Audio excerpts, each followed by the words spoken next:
Hello, welcome. I'm Julia Pimsler. This is Scale with Julia, and you are going to get some help with sales today.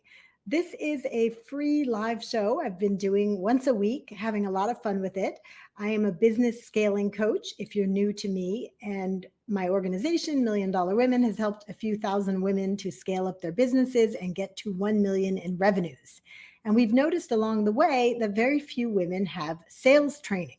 So we've now launched a sales training course called 50K in 21 days, where we teach you how to make another $50,000 in 21 days. We have over 120 graduates and are launching programs all the time. We have another one coming up May 22nd. And this inspired me to start teaching more about sales right here live on LinkedIn so that you can pop in here once a week and get some free tips that you can use right away. So today is going to be all about your website and how to communicate your value through your website. And I will be taking comments and questions. Let's see, let me get that fired up over here on the side. There we go. And if you are interested in really going deeper on sales, you can check out our website. This is not about our programs. This is really just to teach you something very practical and tactical that you can use right away. But you can see all of our programs at millionwomen.com. So, what I want to talk about is how do you make sure that when people land on your website and they're probably just going to have, 30 seconds, a minute to check you out, that they can see that you are a leader in your space. We work with a lot of women who have been in business for 5 years, 8 years, 10 years, 15 years. They're doing amazing work. They are at the top of their field, but maybe they've never studied sales. So we're filling in that gap. And one thing we've noticed is that a lot of women are not using their websites to show their value. So I had a call the other day with someone who's been in business for over 12 years. She's one of the top word of mouth companies in her field. She's a consultant and gets a lot of clients through word of mouth, but very few clients just landing on her website and deciding to work with her. So we hopped on a call and took a look at what might be improved on her website. So I want you to be listening for anything that could be relevant to your website. And I am going to take questions in the chat. I'm happy to help you improve your website right here, right now. Because one great thing about getting sales training is that it's not just about what do you do on a meeting or on a call. How do you get from hello to yes, which is super important when you're a business owner or working for a business owner. But it's also about what kind of language you're using on your website, what language you're using in social media, what language you're using in your emails. And once you get clear on this and understand the principles behind sales, it's really not that hard to flow it through all those different assets of yours, your website, your social media, and your emails.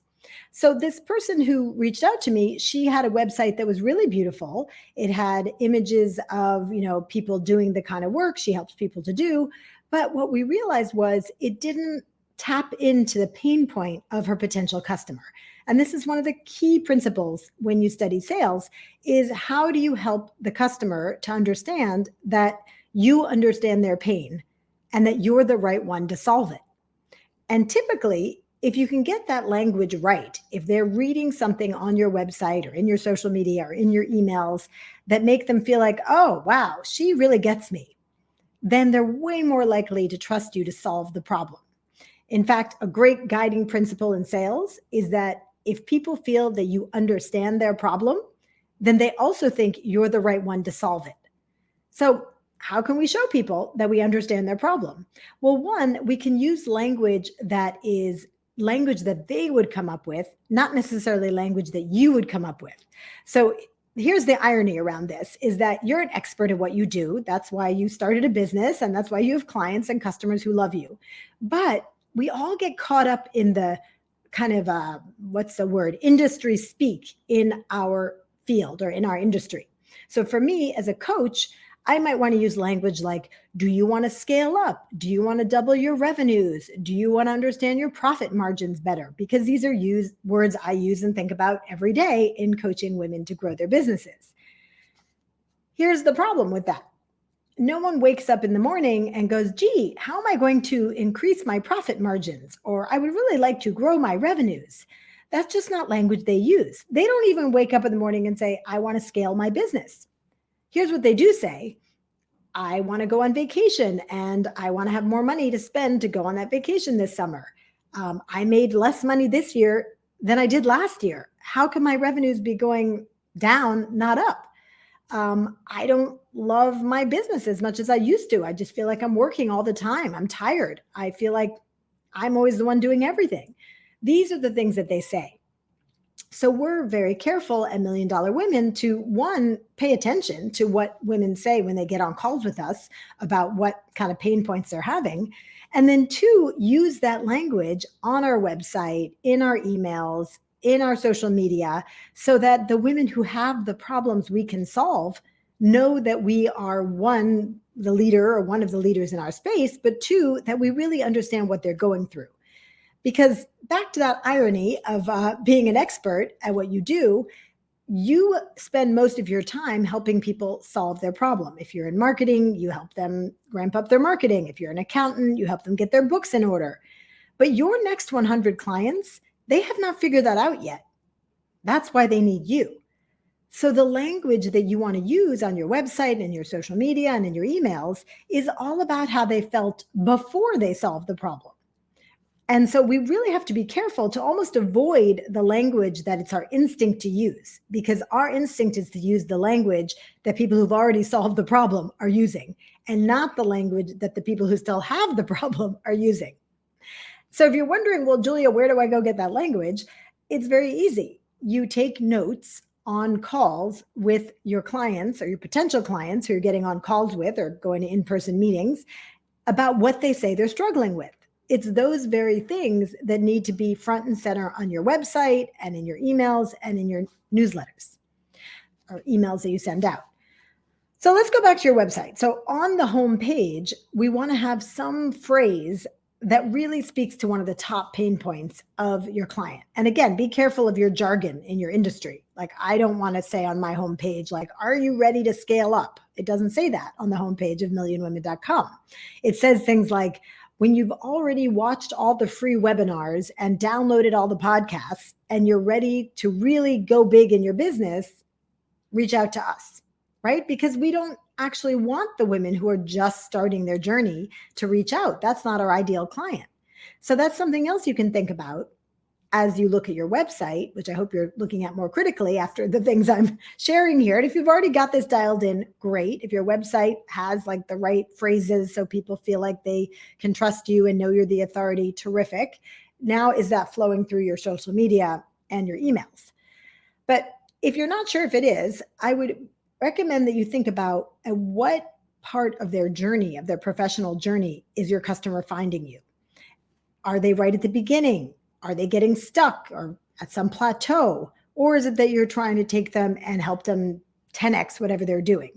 Because it's probably different language for each of those. The consultant I was helping the other day, a lot of the language on her website was sort of for newbies, like people who had just decided to fix this problem, when in fact, she charges a pretty high price point.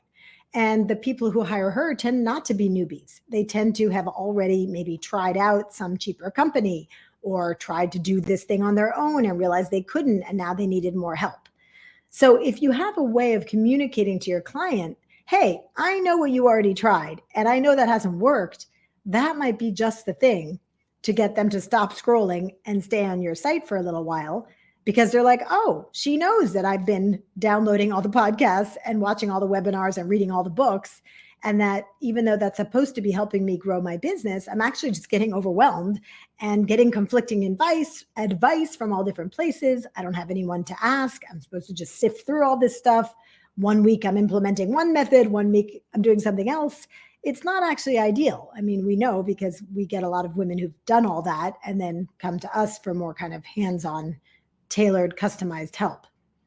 So what's your version of that in your business? Maybe just take a minute now and pull out your phone or a piece of paper and write down 3 things that your client or customer did before they came to you. I'm sure you know these just from talking to your clients and customers. Something they always say to you on the first phone call, like,